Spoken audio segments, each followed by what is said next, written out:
Lucky Lefty Podcast. Onora Boys in the building.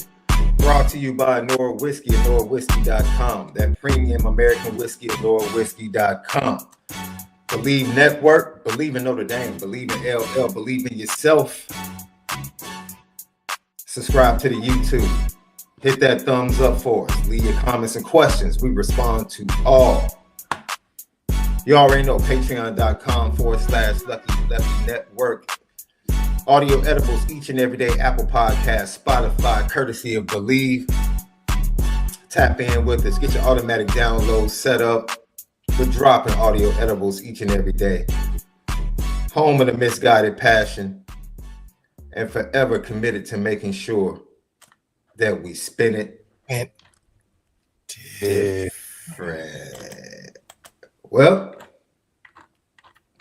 it's been a long time coming, but I know change gonna come. We knew this change was coming. We knew this day was coming as a Notre Dame fan base. Well, we knew this day was coming right here on the Lucky Lefty Podcast. It's been coming a long time, Left. We knew it. Let me tell you the first sign that this day was coming. The first sign that this day was coming, Left, was the moment Marcus Freeman went out and got Riley Leonard. Riley Leonard was merely a bridge to the young quarterbacks. But we'll get to it. There were some signs. Also, Left, I'm going to ask you an interesting question. Okay. I'm going to ask you an interesting question. Let's jump this off. But before we do, super chats, GTB questions, put them in. Steve Angeli jumps into the portal. Left, your initial thoughts. Well, we knew it was coming. I thought he should have did it a lot earlier, but I do think that he's built his stock up enough to get a look somewhere else where he can compete. And that's all you really would want from the situation. I think we at the Lucky Lefty Podcast, Sean and I have been saying the window was for Steve last year. If Steve was worth anything in this competition, it would have been last year, not, backs against the wall. It's unfortunate the circumstance, but he would have had to outshine Riley because that was his window. And we said this last year, okay, that window is here now. And next year, you're just not going to survive behind all the things behind it. The young guys are more talented, the sexier option. And you just missed it. You just missed the window. It has nothing to do with you not being a good player. It has nothing to do with you not being serviceable enough to win some good games for a program. However, the program has passed the services needed from you. See, it's one thing where, the university can't serve your needs. You're not getting enough from it. That you got to go elsewhere and find something better. But in our case, we have evolved past what you're able to keep up with from a talent standpoint. And it's just a natural thing. And we talked about that window is real. This is just the effect of missing the window. You didn't hit the side of the wall. It's over with. You would have had to play super spectacular, for the situation to really change. But the minds of the coaches we was thinking in the future, because they got to be like, man, we got to keep this flow going of recruitment, and Steve's hanging in the way, just in the way. Not that you can't do good, but your timing of your years, you're in the way. We don't want to give you more than 1 year. Because we got to have guys that got to play right now. It's just the window.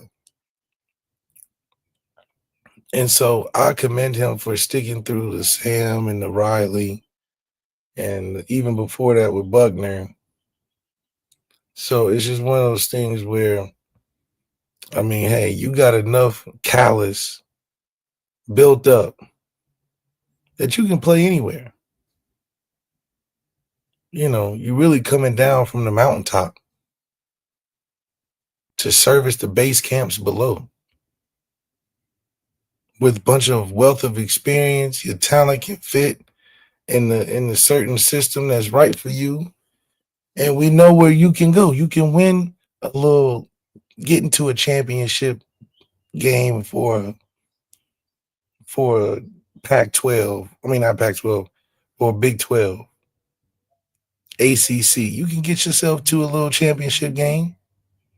I believe it with the right pieces, you know. But we know that if it was a playoff situation, that's where the risk that Notre Dame doesn't want to take. That's all. Who's our playoff quarterback?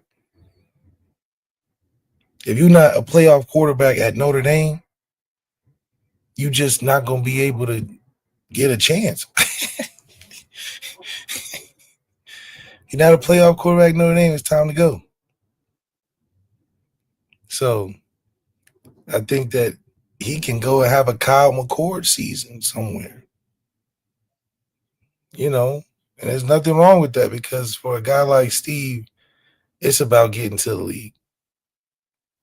You was chasing chips, great. Now go make a program better to make you look better, so you'll get yourself in that, get you some money at the next level. You know what I mean? Like the chance of chasing a chip, we know you wasn't able to do it here.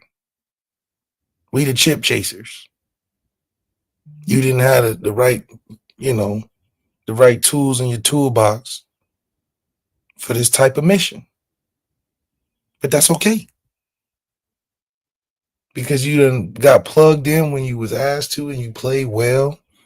We can't complain. We can't bash you for leaving. We actually gonna help you. We gonna give you some pub. You know, like, you know, we rubbing your back a little bit. It's not just a send off. Like, oh, we just think you just so whatever. Just get out of here. No, we taking care of you. We gonna find you a home. You know what you say? What you say last night? There's 10,000 people in the portal. You will not have a problem getting a team, Steve. You will have options. You're not Nico. Hell, Steve, you might even get you a couple of dollars in your pocket. Come on now. Come on now. You might get you a little barbecue deal or something. Little pasta deal. Steve angelic pasta or something. You know what I'm saying? You might get you a little deli sponsorship. You know what I'm saying? Go there and get you a little bit. Because guess what? You're not gonna have to worry like the 10,000. Because you're going from Notre Dame. You got a second chance at life. At a nice solid program. Now, once you get there, we'll see you later. But we either gonna graduate you and celebrate you as we guide you to the league like Audrey Estime, or if you ain't quite get there yet, we're gonna guide you to another place. You're gonna be quite all right. We done did it to Zeke Correll, right? We done guided him nice on down to the ACC. Look, you know, blossom. Now he about to get some money. But you got to be a chip chaser at Notre Dame. That's all that means. We chip chasers. And the standards are so high that being good ain't enough. Steve is good. But you can't get outshined by the young Padawaks. Just doesn't look good. You got to have some superior skill in some area. You know what I mean? So Notre Dame moves fast, but if you hit that pocket, I'm telling you, it's the sweetest job on the planet. D-Mon, Mr. Food Lover said Steve needs to hire Left for the Angeli pasta. That's got a ring to it. Angeli's angel hair. Tell you. Angeli's angel hair.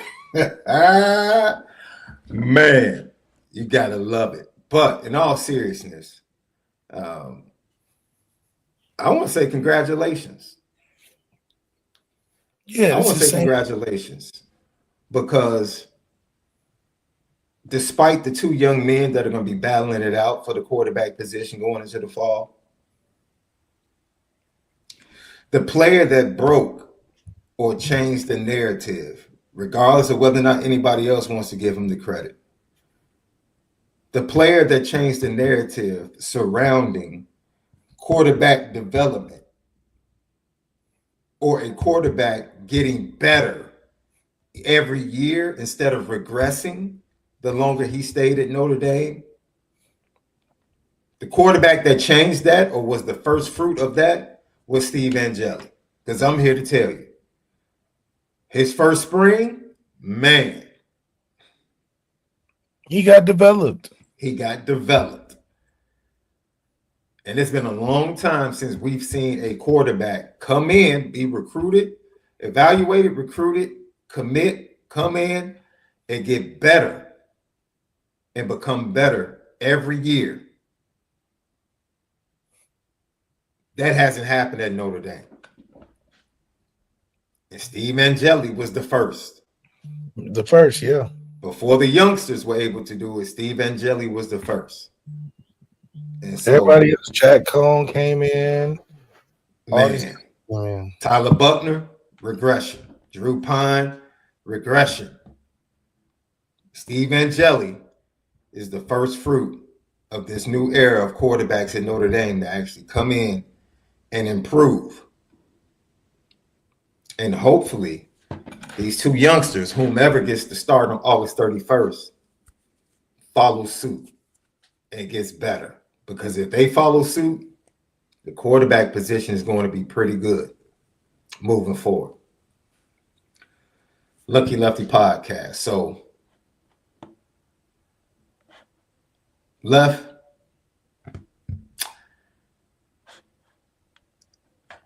what do I want to get to? I was going to say this question, but before I get to this question for you guys and Left, I think it's going to be very important that now, with the snaps going from, say, 30% to probably 45% for each guy, I think it's also a level of confidence for those guys that everything is pretty much laid out. It's laid out. I wonder what in the world was said. Was it an individual conversation with Steve Angeli? Was it a group conversation? Or did Steve Angeli come to the coaches? It's interesting. I think, hey, Malik's taking a phone call, guys. That's why you see him moving his lips. He's probably talking to his boys.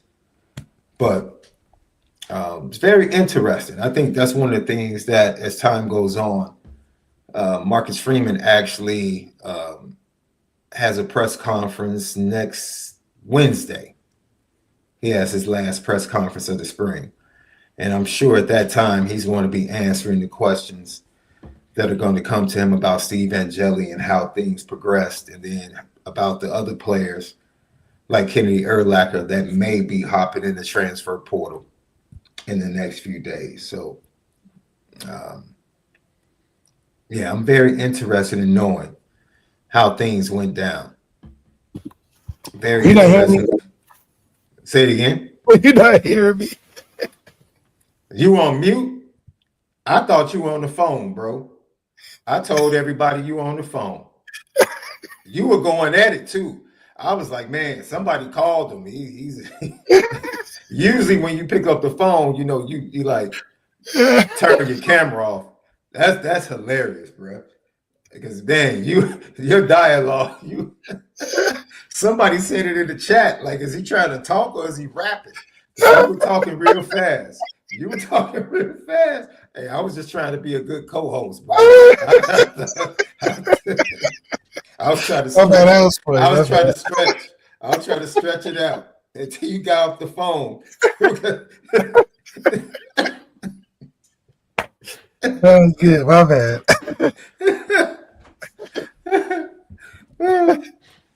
But no, man, I really do wonder what that conversation was for Steve Angeli.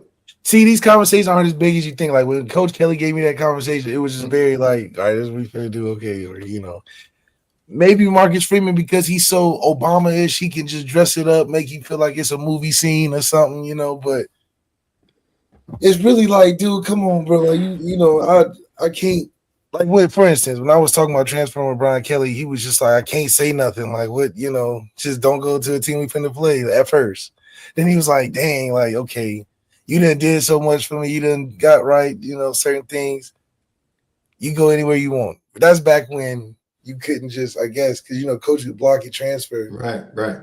But still, it's not, it's a respect thing because you know that you got to move on. So it's not like we're just overshowering you. It's kind of like, dude, we're going to take care of you. If I was Marcus Freeman, I'd be like, look, it's 10,000 dudes in the portal right now. You're not going to worry about anything. We're going to get you somewhere. However, once you get there, I don't know. But we got connects. That's how they talk. But it's like, Marcus Freeman will say we want to take the next step in the program and thank you for your services. We feel like this is the direction we want to go. And we don't want to rob you of your, situation. We feel like you can play somewhere better. I mean, shoot, Steve knows what's up. So it's not like Steve is going to be like, he probably like, all right, just take it to me straight. What are we going to do? Because you seen his demeanor. What was his demeanor when he came in? Yeah, I'm here to stay. I'm fighting for my spot, whatever. I've been here before. Woo-de-woo. Mm. So he knew that if he didn't pop, and I'm sure he's gotten calls set up in a way where it's like, okay, I'm going to go boom, little budging from the coach. I mean, it's a good situation, you know what I mean? So I'm happy that this is a good graduation on both parts because we showed development. We put out a good product as a free agent. It wasn't a tumultuous thing. It was just like, hey, we got a guy right who want him. He's lucky we don't off of that. This is what people were trading. Steve. We was trading Steve or something. He was on the free wire. Team had to give us some cash. Oh, you want Steve? Yeah, we'll shop Steve Brown. This is actually what Steve said his last time speaking, probably at Notre Dame. This is what he had to say about the spring. Yeah, I think for the most part, just being a complete quarterback, being able to handle everything that comes with it, leadership, extending plays, making all throws in the field, just overall growth is what I'm looking for. And then the series in the Orange Bowl, how much confidence can that give you just going into a competition like this?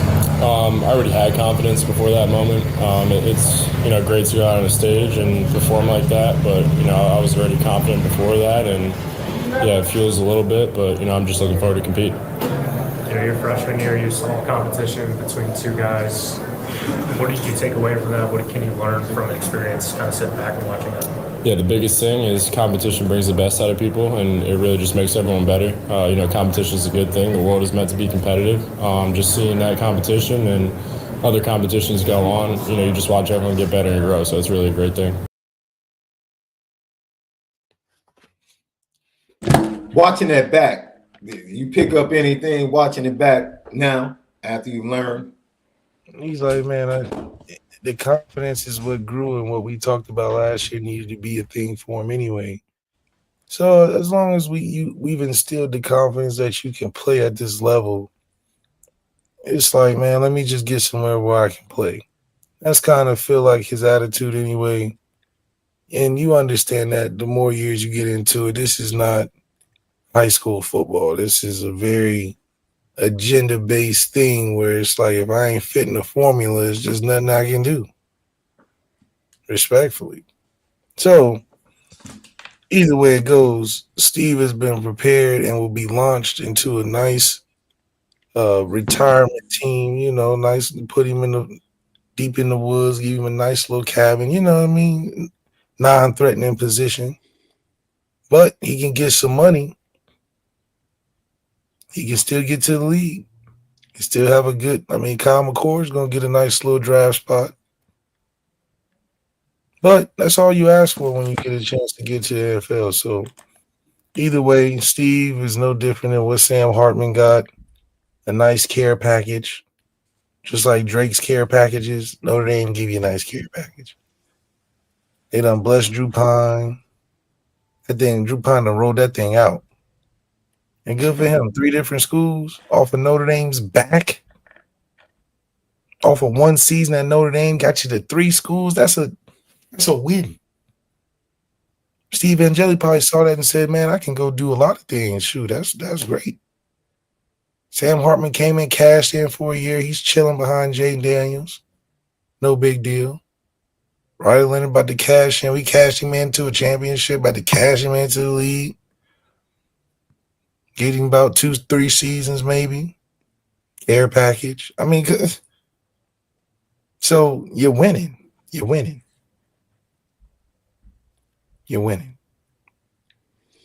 Lucky Lefty podcast. All right, here we go. Here's the question. I know I have the guts to ask it, Left. I got the guts to ask it. I'll keep it a buck and ask the question, Left. Did Steve Angeli ever have a fair shot at Notre Dame? Ever? No. Did he ever have a fair shot? He had the window, and unfortunately the transfer portal became a thing, and buying hired guns became a thing, and them 2 years took a hit on the window. And then the year came where we told you last year that was his only chance. We told you that. So I'm not going to say that, I'm telling you when he had his chance. And unfortunately, the money played the part. And could have Steve rolled us to the championship like Riley did? I think last year we could all agree. All you had to do is sit in that passenger and don't lose the game. And you would have free ticket to the championship. Could that have changed Steve's trajectory if he was able to be the starter? Absolutely.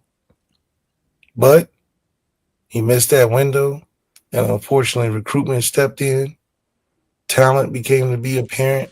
The need for the team became greater than his talent, where he had to go from don't lose it to now you got to go win it, and you ain't got the engine don't rev hard enough. And them young bucks them young bucks is hungry. And he ain't got no last name, you know what I mean? So you're looking for the fresh option. This might be a little controversial, right? Because I'm looking beyond, the low-hanging fruit of, he was there. Look, man, he had no shot as a freshman. None. His shot was last year. Played well in the bowl game. Very well in the bowl game. I don't give a darn who they played. It was an opportunity to showcase his skills. He played well. Now, I don't fault Marcus Freeman for going to the portal. But like Left said, I'm not sitting here saying they get to the national championship with Steve Angeli. On the flip side, I can sit here and say I don't think they lose in Northern Illinois with Steve Angeli. But I mean, I agree with that. I told you, yeah. But he wouldn't have lost to Northern. That's the oxymoron. Yeah, I 100% believe we wouldn't have lost with Steve starting against NIU. I just feel like when I say He never had a shot. He was never given a fair opportunity. That's my opinion. That's my opinion. Never. It was never a competition when Riley No. Leonard showed up. It was never a competition. No. It was never a competition. And the youngsters caught up all last year during the season. I tried to tell people watching practice, including Riley Leonard, the youngsters on the other field had my attention more than the starting quarterbacks for Notre Dame, starting and the backup. Yeah. There were times in practice, I was standing next to Driscoll, and he was like, "Did you see that?" And I was like, "Nope. I'm watching the other field." That's because dude, I don't need to see balls hitting the ground over that. I already know what that is. Tired of seeing that. I'm looking to the future. But it just I'm looking to the future. Marcus Freeman has to, because he's like, we need something fresh offensively. I mean, that's just what's hot in the league right now. The redshirt sophomore. That's the hot thing in the league. A lot of talent with those guys. Mm-hmm. It's a wide open market with the young guys, you know. That's where the attention at. Whatever that year Arch Manning is in, his year younger. I'll end it with this, Left, and then you can go ahead and finish it up.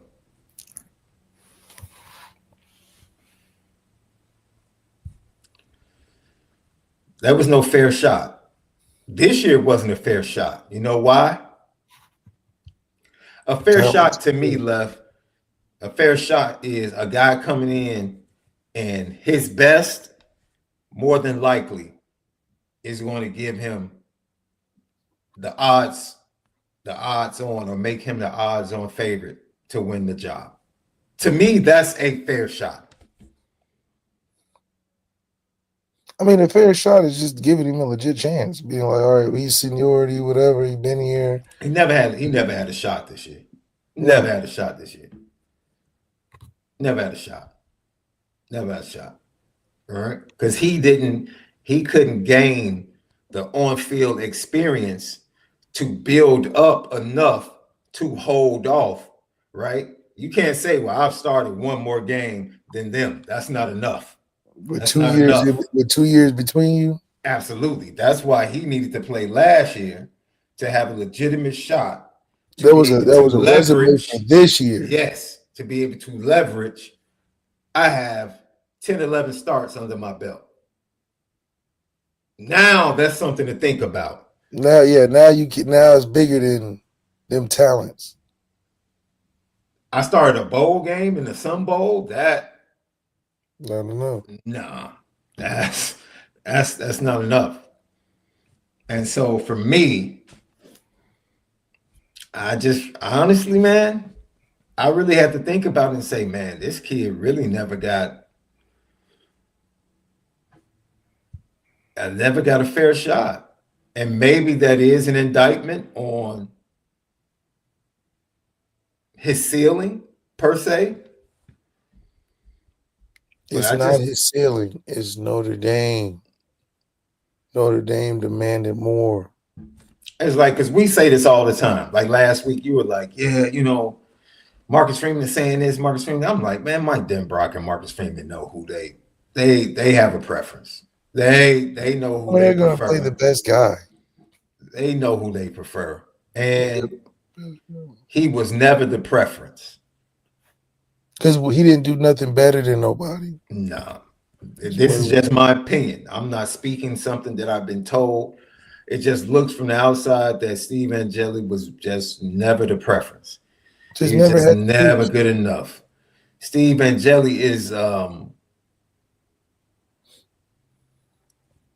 girl on the block that you were just really cool with, and you never looked at her like that until like you came back Just somebody actually got with her outside the neighborhood. He came back after college and was like, whoa. You know what I'm saying? But it's still not. It's not enough. It's not enough. It's not enough. It's still that's your girl. Like that's my girl, man. They friend zoned him. They friend zoned Steve Angeli. That's what they did. They friend zoned him. They took him on a couple dates. Closest he got, he came to a family barbecue. No, he might have just been invited to the cookout, not the barbecue. Yeah. But never got the invite to church. Never got the invite to game night. You know what I mean? Didn't meet the parents. You got to do the ancillary stuff, you know. We go pet chickens. You know. Go to the bowling alley with all the friends. I don't know. Wasn't enough juice. Wasn't enough. It's tough, man. It really is. It's not his fault. It's just Notre Dame is about you got to fit for that position and what we needed at that point. It's like at that point when we needed back in under Ian, you could have got a shot. That was your chance. The last window was last year. Now it's like, I mean, what are you going to tell us?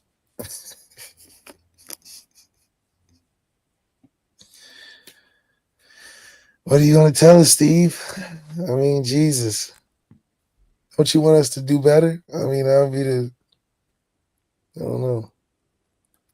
I'll be like, Steve, go get you a little deli sandwich sponsor. Angeli's Angel Hair. You can be marketable. Let me ask you a question. Small town. Go to Kansas. What changes now for the youngsters? Growing up. What changes? And this is what I mean. When you're the young crew and you got the veteran or the veterans, it was pretty much Riley and Steve last year.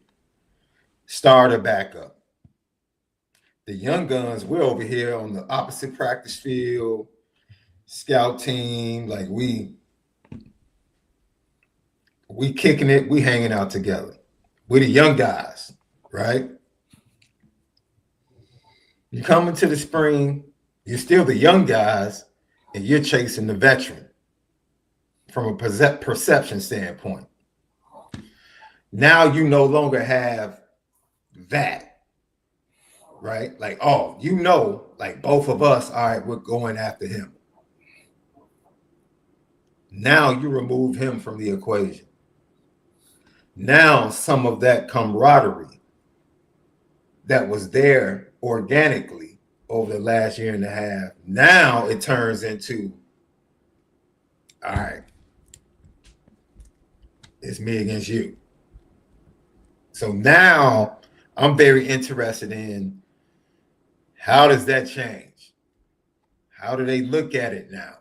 Yeah, you better try to win. I mean, it's just, but that's what the position requires and what it fosters when you stop playing all this nice stuff. At the same time, there needs to be like a decision where it's like, this is what it is. I just think it's good for the youngsters to now somebody's got to set the tone.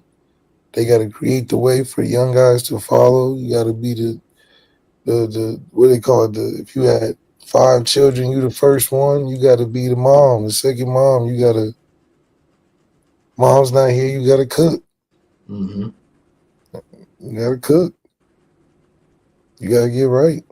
Yeah. So, I think for them, is no more playing nice and don't treat it like it. It's not only you trying to be the best in the room, you're trying to be the best in the country. That's just the mindset I had. But it's good because every day you're going to try to get better. And I'm glad that it's like that because it was just too. I was like, give me a break. There's too much helium in the balloon. Kenny's kind of been on beat, feeling a little disrespected anyway. So it's like, y'all still ain't give it to me. I mean, this is prime for Kenny to step right in. I mean, from a position standpoint on the depth chart and all the years and all that, this should be no brainer.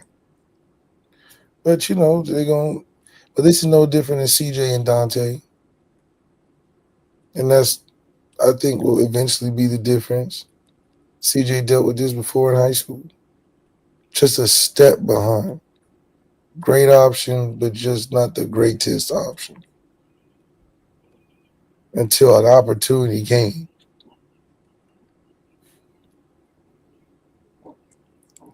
I think on both best days, you get more excited about Kenny. But if Kenny would ever slip just long enough, CJ go in there and get a touchdown drive, or you're going to be like, well, it's bumping elbows, and I see, I ain't told you. Man. But the thing is, outright, Kenny should be, all right, I'm ready to do this. Give me the keys. Let's get in. I don't care if CJ's there, which is the thought process. I got to teach him. He just got here. I don't care what you're talking about. I'm still big bro. You're a little bro. You got talent, but you're a little bro. I run it. You know what I mean? That's the mindset. However, you know, like I said, he's the beloved youngest child. It's just like everything comes easy. Not that he doesn't work hard, but it's just favorited like this. Like, oh, this boy gonna be a star one day. You know, one of them things. You like, oh, okay, he's gonna be good, but hey, I'm here now. That's how Kenny got to think of it. I'm here now. Mm-hmm. He will be here, but just not this year. Yeah. That's how it should play out. But you know, if Notre Dame gets to doing a Notre Dame thing, oh, the savior. You get the, all right, okay. It would be harder for CJ then because now you like, he better do it. Man, Casa Hodge, thanks for tapping in. Everybody, thanks for tapping in tonight. GTB question left. SD, I knew the Steve days were numbered when Trey Taylor said to you, and I believe you said he told the coaches he had to see how CJ looks in the offense, not Steve.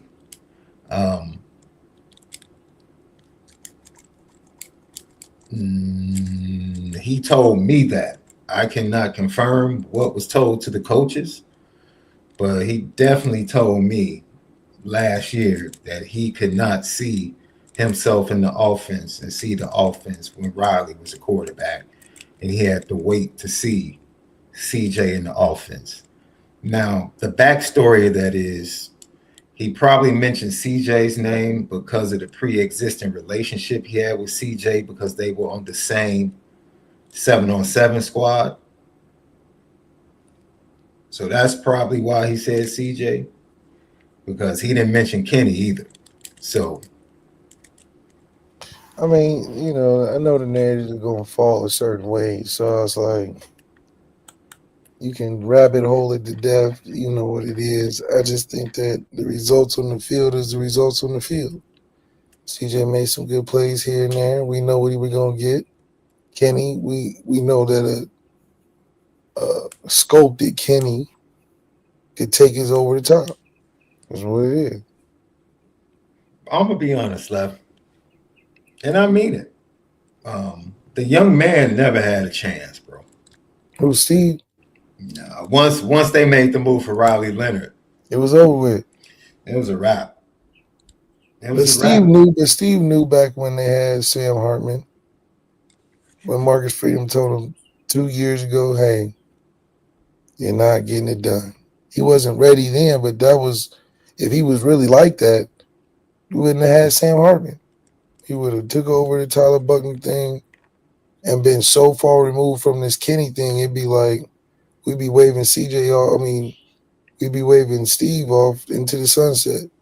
Yeah. That's what should be happening this year or last year. But once we got Sam Hartman, He never stood a chance. I mean, even after a year under Sam, they was like, it ain't good enough. No. And I that sucks, mean, man. and I'm gonna be honest, man. This year wasn't. I mean, he was given the same amount of snaps. He was given the same amount of opportunity. It just, You gotta dang near pop. you know, I never forget the first time my little brother beat me in basketball. We were grown men, bro. I had become a father, right? I never forget. We had hooped, open gym. Everybody left. Me and him are still in there shooting around. And he was like, man, you want to play a game? I'm like, yeah, cool. So I'm not really, I'm just, and he's going like super hard. So when I see he's being uber competitive, of course, I pick up my competitive juices, they pick up. And, he ended up winning the game. And I never forget when he hit the game winning shot, he was just like, yes, yes. And I'm looking at him like, It was one game. I'm looking like, first of all, don't think that this is like how it's going from now on. Like, relax. Like, dude, I'll still. It was just a little too excited. It was like you a little excited. You a little too like you hit But this. that Hit is this. younger. That is the younger brother chasing the older brother, and finally, you know what I'm saying? Yeah, like no, this means a lot more. Yes. Than just winning right now. Yes. This is like, no, I've turned the chapter. Yeah. No, you ain't turned the chapter. And that's probably at some point, I won't even say this spring. I feel like at some point last year in practices or even in the bowl prep practices, Kenny and CJ started salivating like, oh, okay.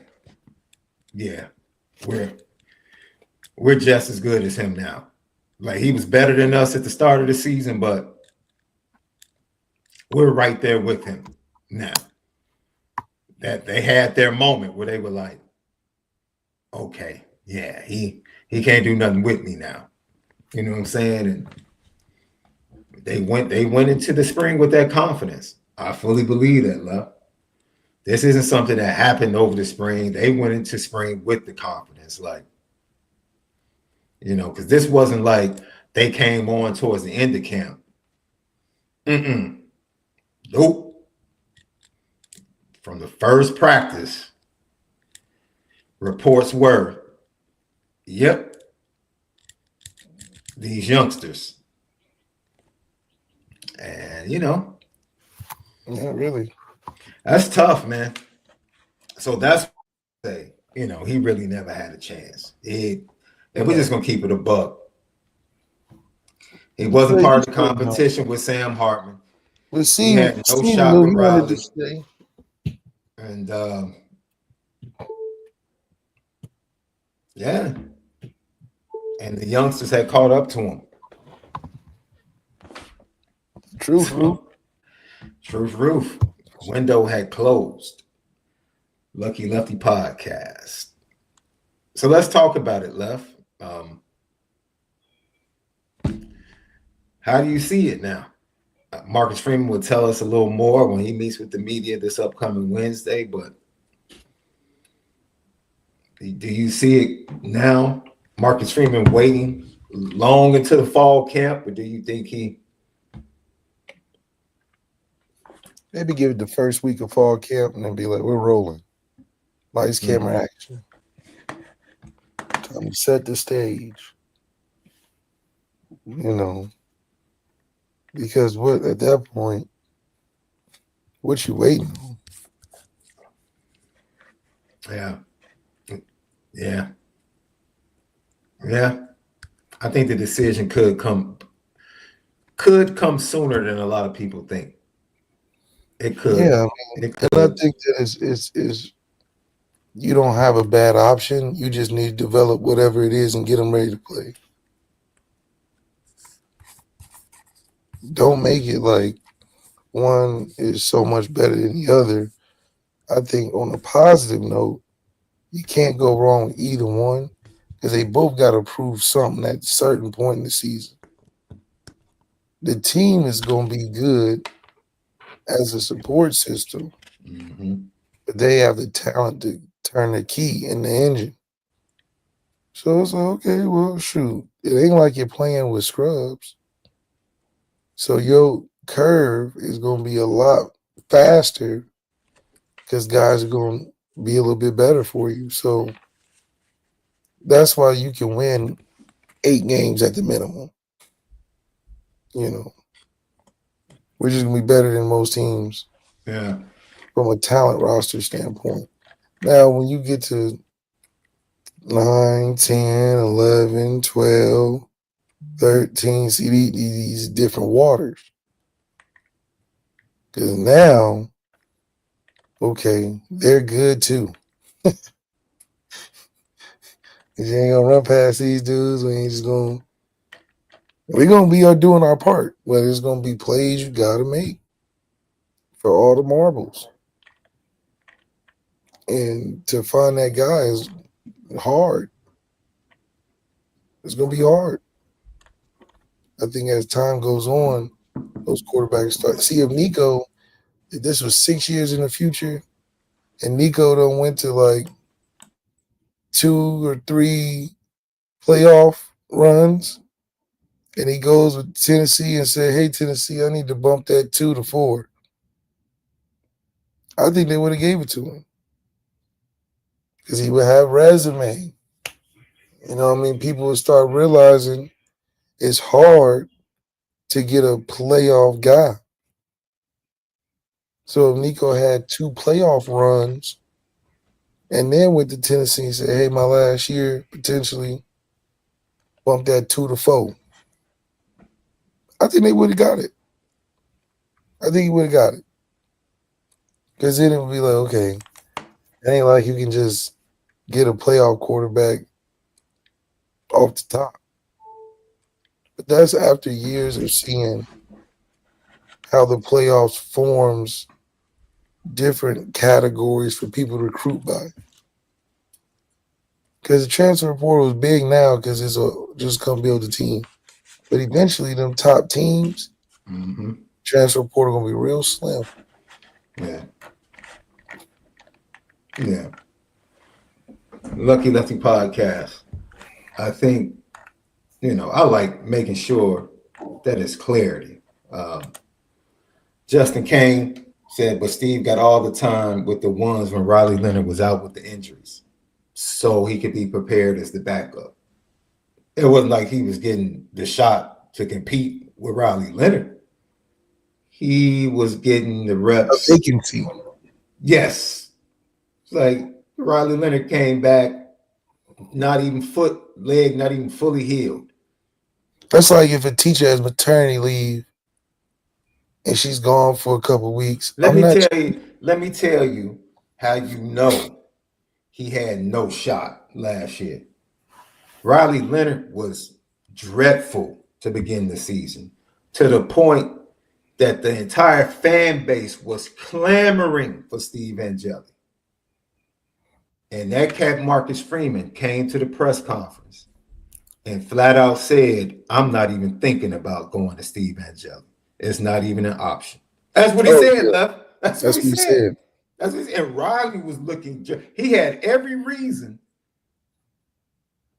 Nobody would have had a problem with him if he had gone to I'll Steve never forget Angeli. that. He said, "I'm not even looking." He said, "I'm not even." He said, "I'm not even looking at him." Left. Clear. I never heard somebody be so blunt.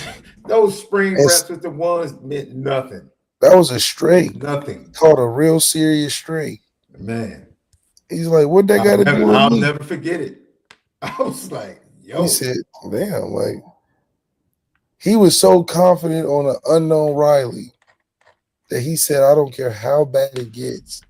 We are not giving up on this man, Riley. I don't give a dang if he's throwing 3 picks. Now, I guarantee you, wait. I guarantee you this year, whomever starts, If they play that bad, oh, he's definitely going to be looking at the other quarterback. That's why. If not already getting in. Man. If not already getting in. Man. It just really looking back on it, when he made that statement, it was like, whew. Black Rhino said, yo, Black Rhino said, I was so mad at Coach Freeman for taking that Riley stance. Because it was like, dang, like it was so off for Marcus Freeman, who's so politically poetic.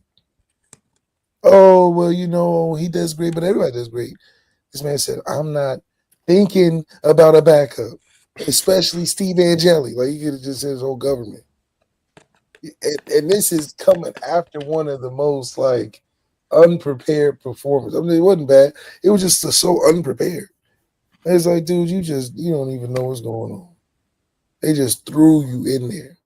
That's how you know. Like you said, I was like, Steve should have transferred like Jaden Mickey. What Jaden Mickey do? Oh, it's about to be like that? Oh, no, I'm out of here. Oh. And everybody respected him. Yeah. Just like they respect Steve now. Just like they respect Jaden Mickey now. He probably not on the parade, but he on the banister. He close. But Steve, it's like you just prolonged it. If that was me, I'm like, Coach, I gotta go. Oh, let me get this thing going early. Because I don't know how you even come back from that. If you won't play me at his worst, and my best ain't even I don't know why that just made me laugh. Yeah, because it's trying like to poke fun at the young man, but it's the way like, you just said that. The way you just said that. Yeah. Not my worst. His worst. Don't change your money. You like, God. Yeah. Let me get up. God dang. If he can play that bad and you be like, I'm not thinking about him. Dang, left. Nothing you can do. It's like you can say today. I think Marcus Freeman, I think that's how committed he was. Because like me and you say, we 100%, well, at least me, in my mind, fully believe this NIU game would have never been we wouldn't even have remembered it if Steve would have played in that game. That's the truth. And Marcus Freeman might take it to his grave. That's the only reason why he sold out so hard on Steve. He had to take a boo-boo on Steve to cover up his tracks. Because he know that was another crime he committed in his early years as a head coach. It was a crime.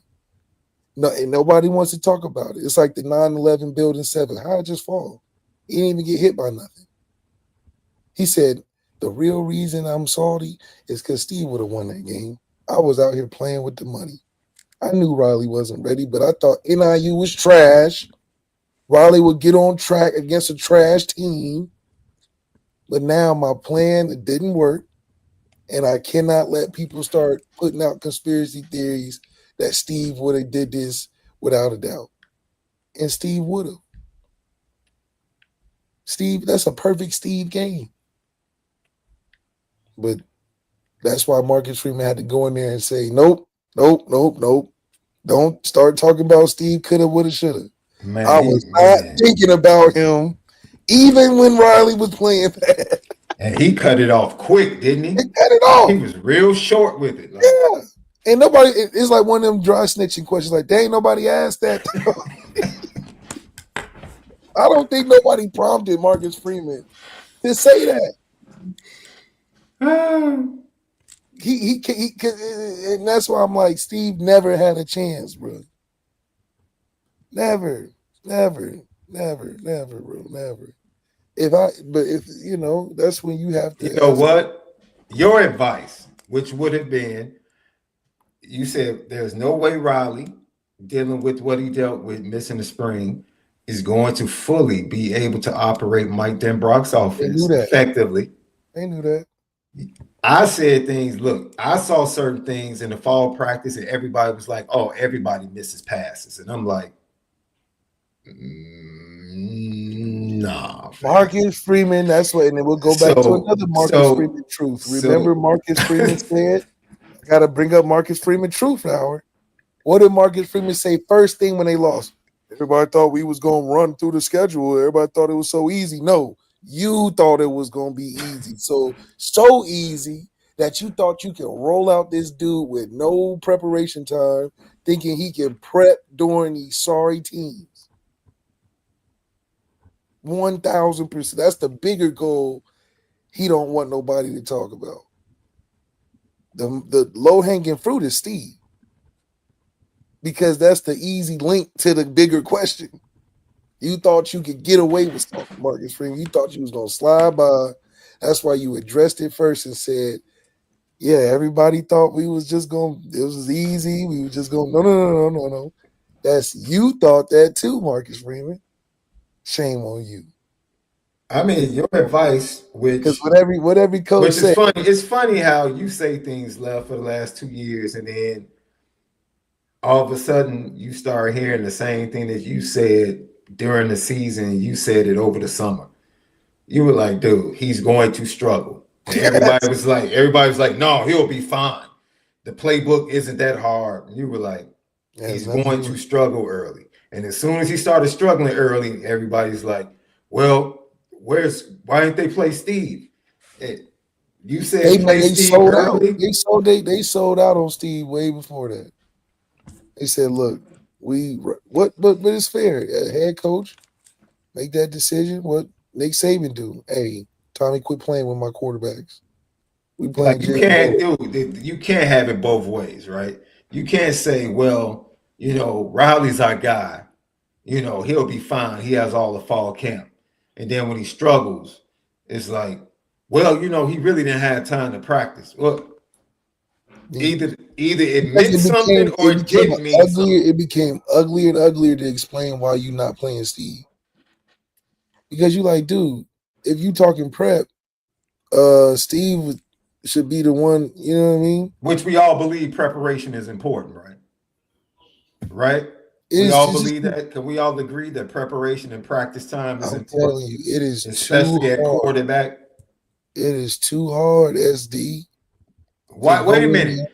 If it's important, it's important, right? Because Marcus Freeman flat out said, I'm not going into the fall with 3. You know why? Because you can't properly prepare with 3 quarterbacks in the fall. You can't do it. Can't do it. Don't want to do it. No. You can't do it. You got to get through a practice schedule. You only got so many practice. You got to get a certain amount of plays that you got to put in. You know what I mean? Because it's like, dude, we can't be running a certain amount of plays and then that third person getting that first group of plays again. It's like, no, dude, we got to move on. Mm-hmm. You just Indy 9, thank you for collaborating or corroborating. I'm sorry. Left did say he would struggle. Everyone said, but he's killed it at the Manning camp. That is what they said. We heard your boy Rivers was lying for him. Like, oh, he looked fantastic. He came to my backyard with the receivers and Deuce Knight and everybody. And well, people are not keeping it real, bro. This is like any job, bro. If you go into the job and you missed a whole 2 weeks of the training, and then everybody start on day one, it's just impossible that you're going to know what to do. It's just impossible. So it's like y'all wasn't being fair, and whoever was forcing that issue with Riley, shame on them. Because that NIU loss was unnecessary, number one. Just unnecessary when you think about the season. You're like, dude, that's undefeated season. What y'all doing? But that's a casualty of an ego and a mistake made by whoever was. I don't think Marcus Freeman was. Man, ain't no way in the world, bro. You play No, that bro, bad. I'm gonna be honest with you, bro. I don't think it was ego. I'm gonna go a different direction. I just don't think they ever trusted Steve. I will keep it a buck. Had nothing to do with. I don't think it was ego. Against I don't think NIU, bro. Against NIU, man. I do not believe that the coaching staff ever trusted Steve Angeli, bro. That's why I said, dude. If I That's wait. terrible. That's why I say. That's why I put it out there. Like, how can you get a fair shot if the staff never really bought into you? Don't say that, bro. I'm just going another way with it, right? You brought out your point of view. I'm just giving another point of view. I just don't think if they can't bro, trust you versus for NIU, him you should have for transferred. him to watch Riley Leonard play the way he played and step up to the mic with confidence and say with his chest, Without being asked, unprovoked. I'm not even thinking about it. There's no way he had belief in Steve Angeli. None. There's no way, Left. There's no way he had belief in Steve Angeli. Yo, None. we have to bring that clip. And this is the crazy thing. Their next game was Purdue. Purdue, where everybody played. I take that back. Their next game was a MAC squad. I think it was at Miami. With Coach Martin. And then they played Purdue. No, Purdue was the next game. That's when we was like, we got to beat them by 66. You're right. So you couldn't even trust him in those two games? The two worst games on the schedule, man. really. Left. I'm. You know what? I'm going to stand on that. Left. They never trusted him. I mean, the two worst games on the schedule, without a doubt. And they rather lose. They had no choice. They had no choice in the Orange Bowl. They had no choice. How many fathers are on the sideline normally during the game? Because I guarantee you that cat Marcus Freeman sent the assistants over there like, tell them to pray. Tell them to pray right now. Right now. I don't think they trusted him. I wouldn't be shocked if Riley didn't pass not one of the concussion tests. Oh, yeah. At halftime. I guarantee they were like, he's going back in. Yeah, no. They made an executive decision. Doesn't matter. He's Doesn't going matter. back in. Doesn't matter. We're not thinking about that, man. It was just a concussion had to put Steve in. Think about that. And then the concussion, had to get back in the game. That's how much they didn't trust him. They played a man with a concussion. Couldn't play versus NIU. Wasn't thinking about you. With our lowly 17 points. DC Irish 2-on-3, you're right. He said Leonard walked to the other side of the field after he took that hit. Yeah, dude. And they said, nope, Steve is still not good. Man. That's why I'm like, you should have left way longer time ago, bro. Man. That cat Marcus Freeman walked up to the doctors and was like, yo, how is he? Coach, I don't know. No, move out the way. Hey. What did Ike tell Anime in the hospital when she passed out? He's like, you die on me, I kill you myself. That cat Marcus Freeman was like Ike Turner, boy, at halftime. Like, hey, I kill you myself. I kill you myself. We could cuss together. What are you talking about? This is you. I told you in week 2 I wasn't thinking about this man. There's no backup plan. We have made it this far. We will die on this hill. We paid you $2 million. Are you crazy? Yeah. That's why I'm like, Steve, that's literal. So that's like, man, that's got to build a different character in you. Because you can't get worse than that. Man, that's like you getting blown out by a team in basketball, and the coach being like, I still can't put you in. We getting blown out. I wasn't thinking about putting. No garbage time, nothing. So Marcus Freeman does, have his way, but I mean, look what he did to Tyler Buckner. That made the man go to kick return, punt returner. So he never believed in him, left. He never believed in him. It's like, He just never believed in him, man. And you walking around there every day, bro. We walking around that building every day. They just shaking their head. You ain't getting in. Every day. No matter what you do in this building, you are not getting in. I'm not even thinking. I'm not thinking about you in week 2 to see. It's early in the season, Sean. It's early in the season. You had to tell people, listen, bro, don't even question Steve. No, it was probably players on the sideline during Northern Illinois. Oh, yeah. Looking like. Yeah. He just fed up. Listen, I'm addressing this to everybody. Quit saying his name. He's not going in. Don't bring his name back up to me. Don't do it. I'm taking your credentials if you mention his name again. Steve should have been like, okay, I gotta go right then and there. And then if you was watching it and you had a son, you would say, son, we got Kennedy Erlacher. Hey, they ain't waste no time. We gotta get out of here. That's embarrassing, bro. Man. Oh man. Hey, Casper, you spelled Larson wrong.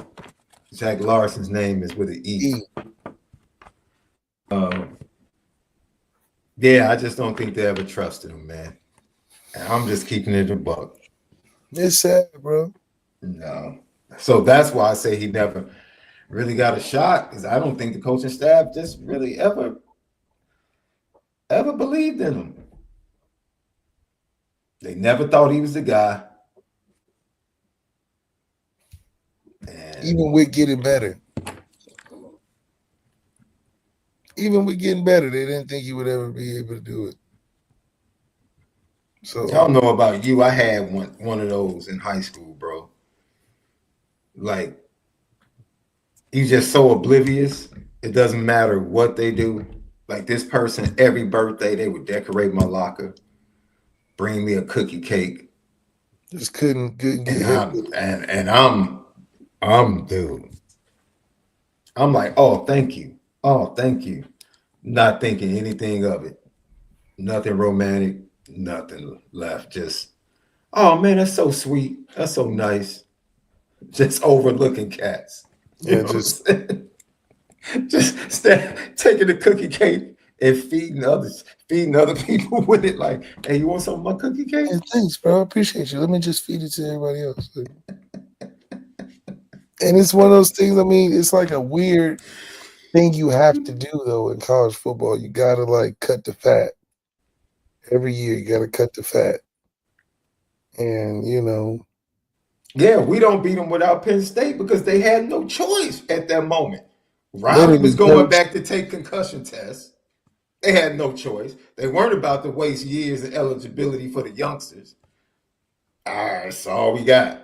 Couldn't run the ball 5 times straight. Spread him out, get the ball out of his hands quick. It was the perfect thing to do at that point in time because Penn State crowd in the box. So they just popped, man, quick passes right down the field, got to field goal position. It was really divine. It really was. It was divine that it happened at that moment. It really did get Notre Dame back in the game and give them some juice going into the locker room. It really did. And so he deserves credit in spite of all of that. He was always prepared, Left. In the midst of us talking about the raw deal, his attitude, what he gave, the representative he was in the locker room, the respect he garnered from his teammates, and he was always ready for the moment. Always ready for the moment. That's why you tip your cap to the young man. That's why you tip your cap. He That's did why let you the tip. team down. No, no, not at all. Not at all. And in this world that we live in, where people question young men about their loyalty, Loyalty, he got it. man, he is an incredible representative and ambassador for Notre Dame football. Incredible. He's an incredible ambassador for Notre Dame football. You know? So, we just wanted to send him out the right way. We wanted to talk about it in fullness, totality, every point of view, just to give some thoughtfulness to it. But at the end of the day, he is the representative of quarterback development at Notre Dame. He was the first of this new era of quarterbacks getting better every year at Notre Dame. And so we now, like you said, every other quarterback has come to Notre Dame and been catapulted to things. I expect nothing less for Steve Angeli. Wherever he lands, He gonna land I somewhere. expect him to land somewhere, and I expect him to play well, and then I expect him to play very well in his second year, Right. or whatever system he goes to.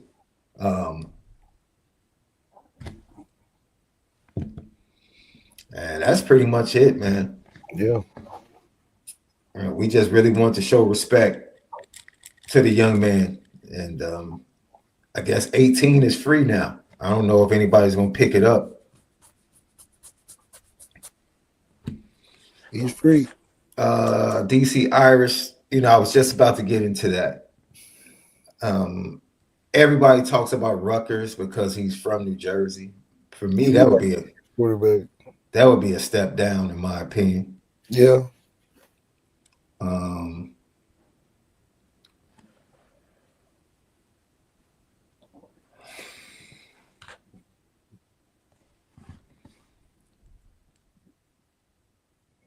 Somebody mentioned Tennessee earlier.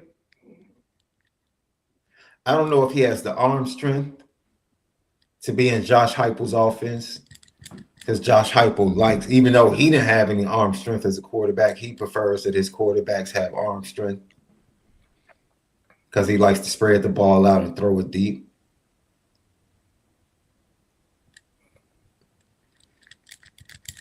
I'm thinking ACC left. I don't know a lot of spots, man. That is no straight up starter. No. Not for him to just come in and start.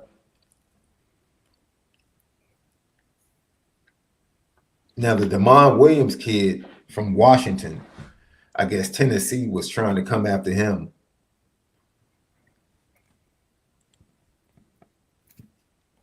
No, A&M, they got their quarterback. That's why Connor Wegman left, because they're pretty much locked in. Everybody's locked in, man. That's my team. Northwestern already went to the portal to get their quarterback. If he went to Stanford and they had to face him this year, that would be a great storyline. Yeah. That would be absolutely amazing. Diego Pava is still at, I think, he's still at Vandy. So, no, he wouldn't go to Vandy.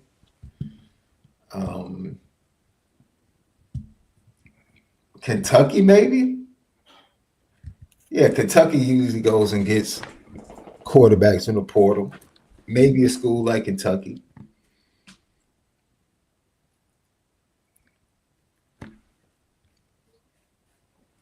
I can't even think of any ACC schools.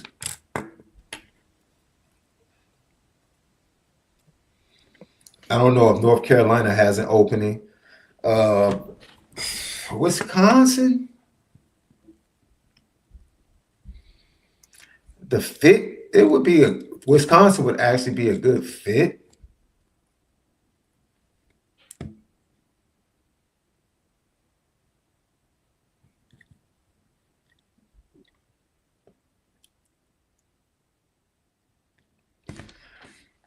trying to think. You go out west, BYU quarterback is coming back. Arizona State's quarterback is coming back. That's what I'm saying. It's a young guys league. Yeah, nah, Syracuse is not a fit. I can tell you that now. Fran Brown is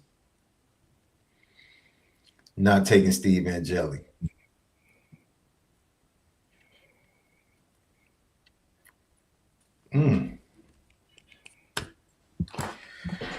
Left, I'm really stuck. Even in the good market, it was hard for Nico to find somewhere. No, Aiden Childs is at Michigan State, so Michigan State wouldn't be a fit. Aiden Childs is nice. Yeah, he's very nice. Maybe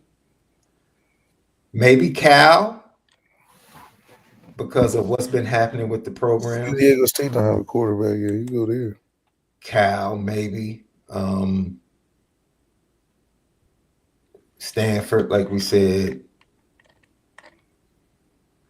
It's crowded. NC State has their young quarterback. Pitt? Who's the quarterback at Pitt? Pitt might be. Eli Holston. He won 11 games for them.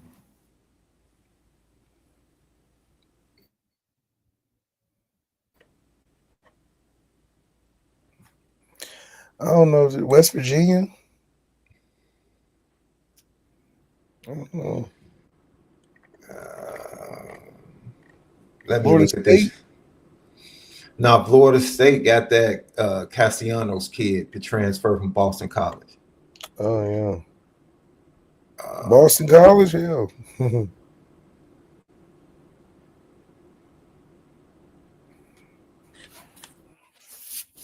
Maybe U of A. They got Boston College went and got somebody as well at quarterback. It might be slim pickings now that I actually think about it. But I would think if he has reputation, they've seen this coming for a week or so and probably have been through backdoor channels making contact. Steve's going to land somewhere because it's already with schools.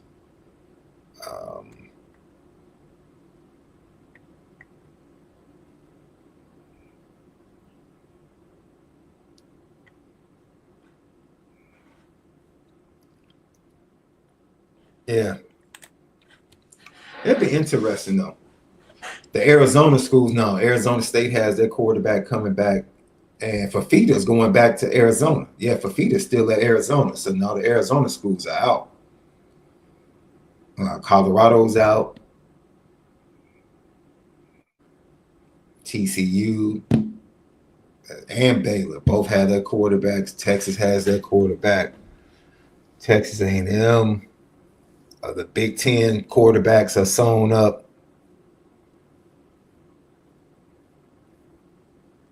Maybe Virginia Tech?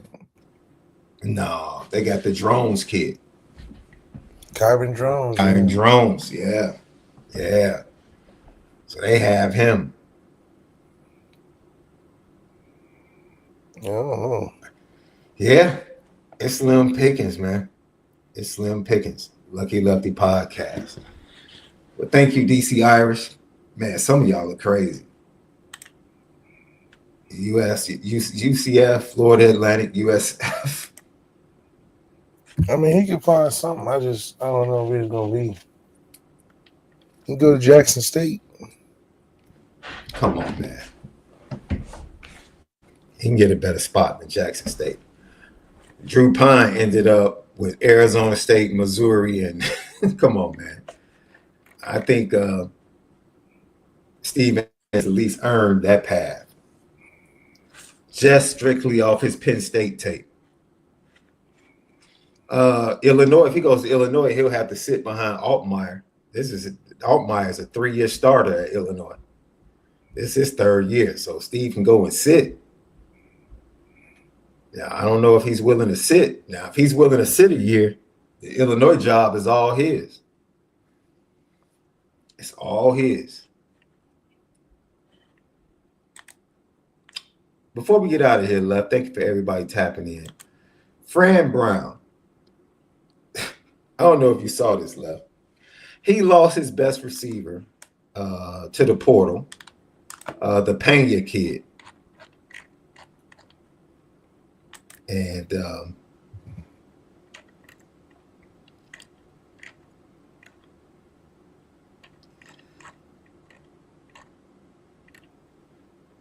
it was actually pretty funny what Fran Brown had to say, but he had a lot to say about that, and he had a lot to say about the transfer portal. This is Syracuse head coach Fran Brown talking about losing his best receiver to NIL and just the transfer portal in general. This is what he had to say. Look, check it out.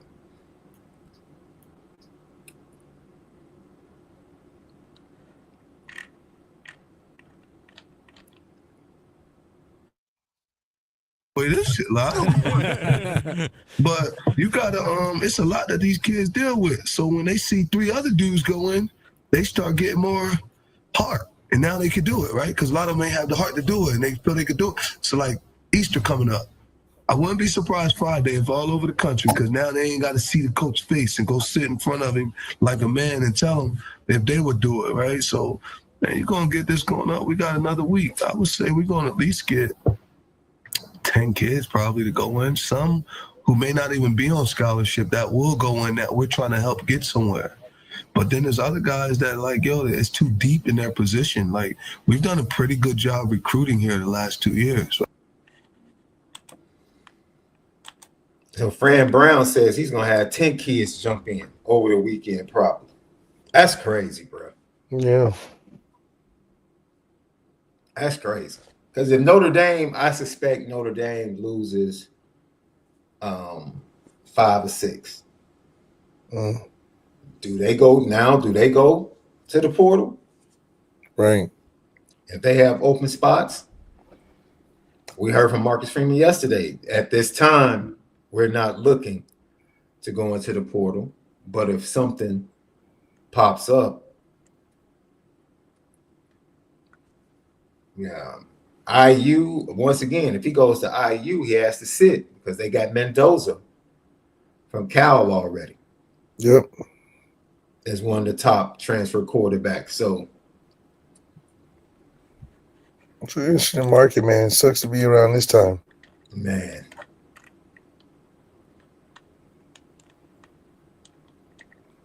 Yeah,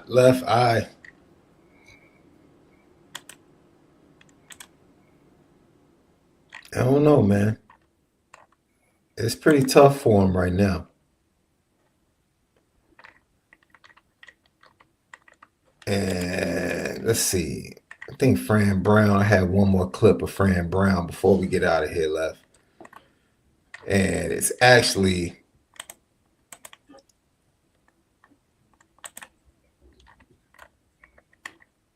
is this it? No, that's not it. But what do you think about what he said concerning kids not, getting more confident about jumping in the portal because they see others do it? I mean, I don't know if you can accurately say that. I just think numbers-wise, 10,000 in the portal. I think the benefit is only just the excitement behind what could happen. And it's just like sometimes the grass ain't always greener, and guys got to remember that. But also, if you don't have a plan when you get into the portal, you're just hoping to jump thinking somebody will find you. It's less and less likely consider guys are building departments to go figure this stuff out. So, I don't know. It's just going to be interesting. I think, it's all about just finding somewhere to play. It's the name of the game. Find somewhere to play in college football. These spots are not always available. Sometimes when it ain't available, nothing you can do, man. You just don't want to be sitting at the house when it's all said and done. Drew Pines found a great way to stay alive, man. Stay alive. Drew Pine knows how to stay alive. His college career is gonna be great. He's got 4 different helmets, 4 different kind of jerseys, played in all types of parts of the country. That's a win. Not every win has to be NFL. That's the goal. Not every win has to be NFL. Sometimes they need Notre Dame just long enough. Yeah. Would That's Drew a Pine fact. be where he's been traveling to without Notre Dame? I don't think so. That's a fact. Here's Fran Brown talking about losing his wide receiver, Pena, to NIL money. This is what he had to say, Left. To everybody in the country, to every wide receiver, to everybody that's doing all this stuff, like, if you're gonna make $2 million at wide receiver, that's to blow homie over at Ohio State. Ain't nobody else making that money. Giving a wide receiver no $2 million, man, in college. Nah, that ain't me. I ain't doing that. I can't do it. Unless they tell me that we get a chance to have Travis Hunter, he could come back to college and he could come here and play for us, then he gonna get some of my check. But I ain't paying nobody $2,000 this year. Not to me. $2 million, whatever. I just say, yeah, we ain't giving nobody that. Got Fran Brown. He's alluding to Pena asking for $2 million. The guy was like, nah, that's, $2 million for a wide receiver. That's little homie over there at Ohio State. You know what I'm saying? Like, that's the only one getting $2 million. Like, if you ain't him or if you ain't Travis Hunter coming back, nah. $2 million? You think $2 million is enough for is outside of Jeremiah Smith? You think that's too high for a wide receiver?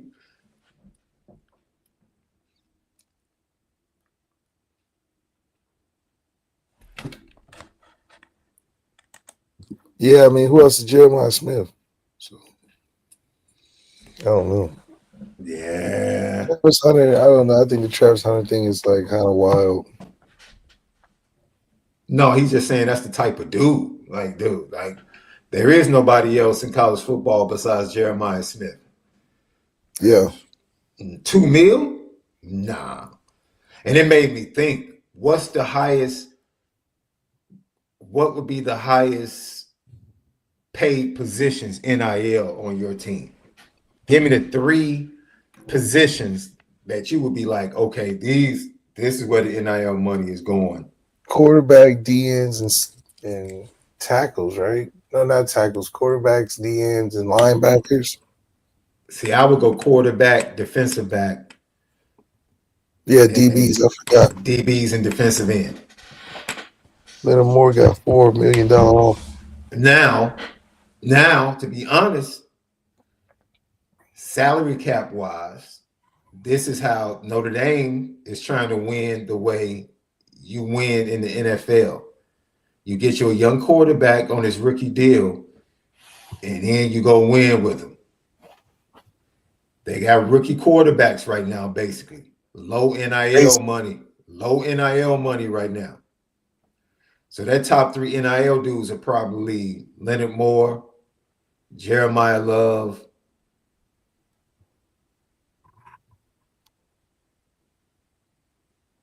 Who probably had the 3rd most NIL money on the squad? Jaden Grehouse. Yeah, you're probably right. I guarantee you Jaden Greathouse is not making $2 million. I can guarantee you that. The only people making $2 million is Jeremiah Love, I think. Well, you said, who was that? Oregon came after Leonard Moore? Oh, Leonard Moore, sorry. But I mean, I'm talking about what do you think Notre Dame is paying Leonard Moore, if anything? That's the question. What is Notre Dame paying if he's denying? I mean, they stepped up and paid. They stepped up and paid Ben last offseason. Did they really? Yeah. They told Ben, go do your research and come back to us. They matching $4 million? I don't know if it was $4 million. Oregon I'm got just it. saying that's their track record with their best defensive back. So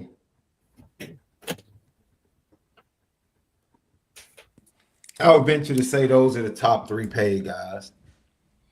I think Bryce Young, if he has a good year, he's probably going to get into that top 3.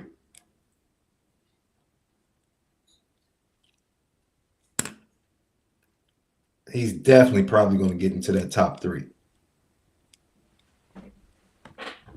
But as of right now, I would say J Love, Great House, and Leonard Moore are probably the top 3 guys. They're probably the top 3 guys. Great show tonight, Left.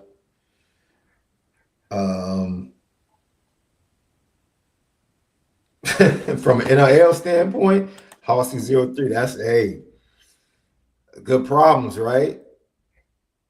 But the thing is now, next season, that quarterback number is going up more than likely.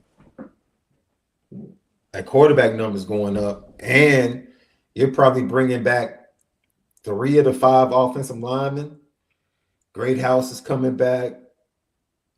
You threw Malachi Fields a little money this year.